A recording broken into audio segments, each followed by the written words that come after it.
Mattina mi sono alzato, bella ciao, bella ciao.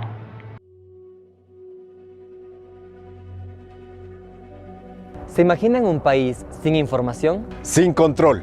Sin instituciones. Sin justicia. Ahogado en la tiranía y sin entender su tiempo. ¿Han tomado en consideración el tiempo? Para pocos, el tiempo es un paso lento. Para muchos, es el curso de su trabajo. Para algunos es sacrificio. Para la mayoría, representa indiferencia. El tiempo puede ir despacio, puede acelerarse, pero jamás detenerse. Al fin de cuentas, todo queda consumado. Compatriotas, la expresión en las urnas es sagrada, obligatoria y de inmediato cumplimiento. Nada ni nadie la puede cambiar. Julio César Trujillo fue elegido por Lenín Moreno para refundar el Consejo de Participación Ciudadana y Control Social. Su gestión fue rápida, como el tiempo que le quedaba de vida. Al menos quedó en la retina de la historia, como un todopoderoso. Esta institución fue creada por la Asamblea Constituyente de Montecristi en 2008. Su misión, facilitar mecanismos para que la ciudadanía participe, controle y fiscalice a las autoridades. La Constitución de 2008 en su concepto lo que plantea es que existe en el Ecuador una transición de una democracia representativa a una democracia participativa, donde el poder sea del pueblo, donde el poder sea de la gente. Y eso significa que el pueblo debe ejercerlo participando. Entonces ese es un elemento que le da como competencia al Consejo de Participación Ciudadana. Un segundo elemento es la lucha contra la corrupción, pero eso ha sido distorsionado de una manera tal. Primero, el Consejo no es Fiscalía, el Consejo no es juez, el Consejo no es Contraloría. Es decir, el Consejo no tiene ninguna competencia para determinar sanciones o para determinar penalidades o para recuperar activos o para cualquier cosa que esté en el discurso de la corrupción, ¿sí? Sino más bien la labor del Consejo es que conjuntamente con la ciudadanía evite que se cometan actos de corrupción en función de la participación ciudadana, ¿no? Y cómo ir construyendo a partir de eso instituciones que sean más transparentes.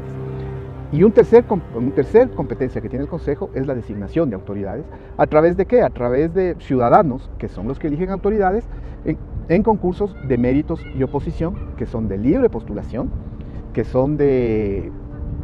tienen procesos de impugnación ciudadana, que tienen procesos de vigilancia ciudadana. En general, eso es lo que te dice la Constitución, las funciones del Consejo. El primer esbozo de un ente ciudadano que controle la corrupción, ¿cuándo se produce? Se produce en 1997 y se llama Comisión Nacional Anticorrupción, donde 7 personas, supuestamente sudadores de agua bendita, eran designadas por el presidente de la República para investigar los actos de corrupción del gobierno de Urugán. Así nació. En la Constitución nace además por decreto al margen de la institucionalidad. En la Constitución de 1998 se institucionaliza, se la crea como parte de la estructura del Estado, Comisión Nacional Anticorrupción. ¿Y cómo se designaba? A través de los colegios profesionales. ¿Quiénes terminaban siendo elegidos? Los dirigentes políticos que habían cooptado los colegios profesionales, de tal forma que la ficción del ciudadano llegando a la Comisión Nacional Anticorrupción no existió ahí. Y pensar que no hay política gremial es absurdo. De hecho, para muestra basta el presidente del Colegio de Abogados de Pichincha actual, quien hace política activa escudándose en su representación gremial. ¿Okay? Del 98 al 2007 la Comisión Nacional Anticorrupción, la Comisión Anticorrupción, sirvió para perseguir a los que quería y salvar a los que quería, como un órgano paralelo a la Fiscalía. En 2007 desaparece la Comisión Anticorrupción en la Asamblea Constituyente y en 2008 se crea esta ficción nuevamente del Consejo de Participación Ciudadana, que toma de la Comisión Anticorrupción la facultad de investigar actos de corrupción y despoja a la Asamblea de la facultad de designar a los titulares de los organismos de control. ¿Se da cuenta cómo la historia institucional es una historia de ficción? Mientras tanto, durante los 10 años del correísmo, los organismos de control fueron manejados por correístas a placer y la investigación de la corrupción fue cero. Hay voces críticas que han señalado que esta institución durante el correísmo se politizó. Edwin Jarrín fue secretario particular del expresidente de la República, Rafael Correa. Y usted es esposa de Carlos Viteri Huelin. ¿Qué decir al respecto? Bueno, nuestra Constitución ampara que todas las personas tenemos los mismos derechos y las mismas oportunidades. Eso es lo maravilloso de esta Constitución del 2008. Y en mi caso particular, yo, una mujer, en ese momento estaba embarazada, decidí participar por el apoyo y por el pedido de varias personas de la Amazonía, que es el ámbito donde yo venía desempeñando, y precisamente por lo que usted me acaba de preguntar, lo dudé en algún momento. Dudé por el qué dirán o algún cuestionamiento porque soy esposa de alguien o porque vengo de la Amazonía o porque soy una persona con que he tenido menores oportunidades de acceder a educación superior. Entonces tenía esas dudas y la gente me animó, personas de medios de comunicación de Orellana, personas con las que venimos trabajando, y decidí hacerlo. Mi nombre no se decía cuando se señalaba, algunos medios mercantilistas señalaban y decían, en la lista serán seleccionados, y ya daban unos supuestos nombres. Mi nombre nunca se topó hasta el día en que aparecí como mejor puntuada. En febrero de 2018, el pueblo ecuatoriano gastó $48 millones en una consulta popular que supuestamente le devolvería la institucionalidad al país. El plebiscito ganó con el 63% de aceptación. Se constituyó un consejo transitorio y se inició una cacería política sin precedentes en la historia. Esto fue un asalto de una función del Estado a otra función del Estado. ¿Cómo se viabiliza? El momento que en la consulta, en el referéndum más concretamente, se le pregunta al pueblo si está de acuerdo en que se nombre un consejo transitorio y que este consejo transitorio sea electo en base a ternas que presente el presidente de la República a la Asamblea Nacional. 7 ternas para elección de 7 miembros del consejo. Entonces, pongamos el ejemplo de una terna de cualquiera de ellas. Si el presidente dice yo someto a la consideración de la Asamblea Jorge, Juan o Julio, no importa quién lo elijan, Jorge, Juan y Julio son gente de confianza del presidente Moreno. En el fondo, ¿qué quiero decir? Que el Consejo Transitorio tuvo 7 miembros que provinieron de ternas elegidas por Moreno. Por lo tanto, fue un asalto de la función ejecutiva a la función de transparencia y control social. Fue una consulta popular muy irregular, inconstitucional de hecho, puesto que se dio con un dictamen ficto, es decir, un dictamen que no existió, y de acuerdo a la Constitución era obligatorio contar con ese dictamen. El Consejo Nacional Electoral debió haber controlado esa ausencia de dictamen de la Corte Constitucional, no lo hizo, y se llevó adelante una consulta popular que además fue cuestionada por la propia Organización de Estados Americanos. El informe de la Organización de Estados Americanos es muy duro en señalar que fue una consulta que no respetó la normativa constitucional. Lamentablemente, en los últimos años estamos viendo cómo en América Latina, fundamentalmente en Brasil, en Argentina y aquí, se están utilizando o mal utilizando fundamentalmente el Poder Judicial y en este caso otras instituciones de control para perseguir ya no la corrupción, sino las ideas y fundamentalmente el adversario político. Encauzada vía Contraloría, encauzada vía Consejo de Participación, hoy por supuesto Fiscalía, etcétera. Esto es, de nuevo, una manera de minar la confianza popular en las instituciones y en la democracia. El Consejo no cumplió con el plazo de 6 meses para evaluar y elegir a las nuevas autoridades de control. La Fiscalía, la Procuraduría, las Superintendencias, las Defensorías Pública y del Pueblo, el Consejo de la Judicatura y la Contraloría permanecieron cautivas o con autoridades designadas de forma ilegal. Se tomaron al Estado por asalto. El Ecuador vivió esos 5 meses y más una especie de dictadura, con nombre así, no tenemos por qué darle otro nombre, una dictadura, porque si no existe control constitucional de los actos del gobierno y de las funciones, eso es una dictadura. ¿Qué competencias extraordinarias le entregaba la consulta popular al Consejo de Participación Ciudadana Transitorio? Le entregaba una competencia extraordinaria, la de evaluar y en caso de encontrar motivo, cesar a las autoridades designadas por el Consejo anterior. ¿Cuál era ese Consejo anterior? Los que estábamos desde 2015 hasta el 2018. Nosotros no habíamos designado Corte Constitucional, nosotros no habíamos designado Consejo de la Judicatura, y sigo hablando, tampoco habíamos designado al Superintendente de Comunicación, no habíamos designado varias autoridades que ellos sí evaluaron y cesaron, lo cual ya parte de una ilegalidad.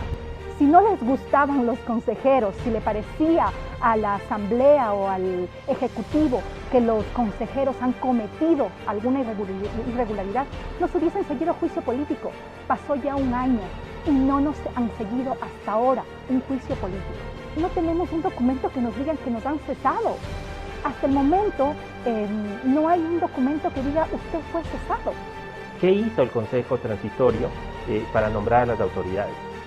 Dijo, ya no van a ser 5 personas de la sociedad civil, van a ser 2. Ya no van a ser 5 personas del Estado, van a ser 2. Y va a haber 4 personas, ¿no?, que son este comité de selección. Es decir, de lo que dice la Constitución 10 redujo a 4. ¿No? Y posteriormente dijo, estas 4 personas ya no van a llevar adelante el proceso, simplemente van a recibir las carpetas, las van a calificar y la van a pasar a conocimiento del Consejo Transitorio, y es el Consejo Transitorio quien va a elegir a las personas. Es decir, hubo evidente violación constitucional en la selección de las autoridades y se lo hizo mediante reglamentos que eran inconstitucionales. Trujillo destituyó a 9 jueces de la Corte Constitucional. Nombró a un fiscal que obtuvo una calificación de 10 sobre 20.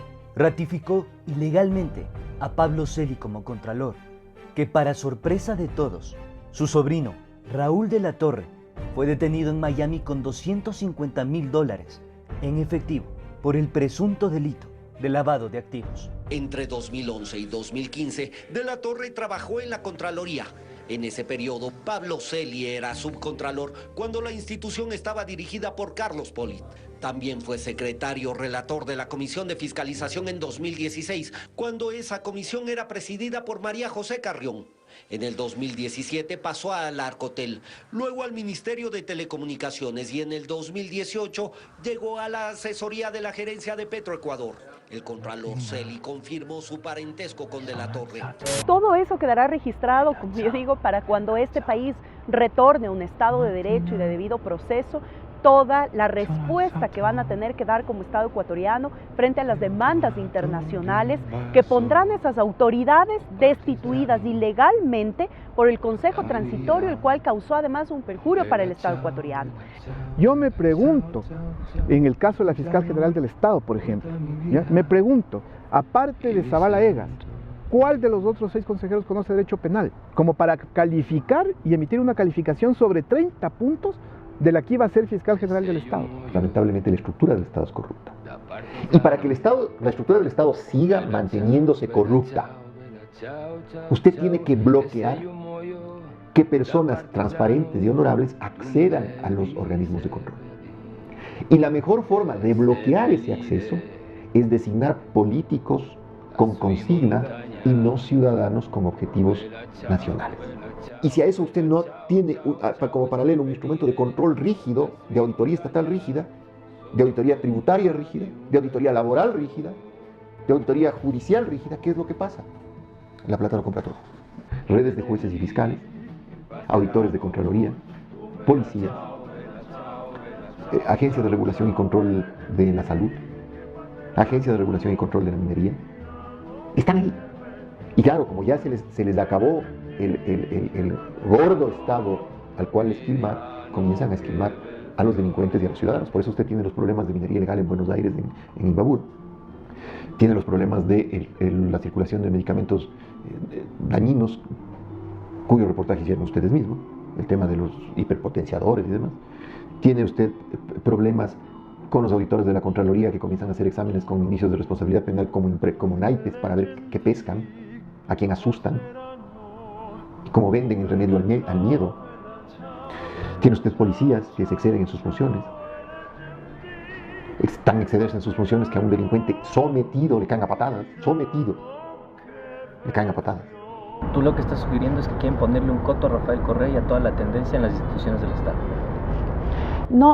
No te podría decir que ese sea el objetivo fundamental. Lo que sí te puedo decir es que todavía hay una resistencia a lo que fueron los 10 años de Rafael Correa, y creo que, de hecho, si no estoy mal, creo que aún hay ese miedo, podría decirte, en que vuelva a haber rezagos o raíces, y entonces lo que tú quieres es determinar cualquier posibilidad de que vuelva a aparecer alguien que tenga que ver con el régimen de Rafael Correa. Esta historia continuará.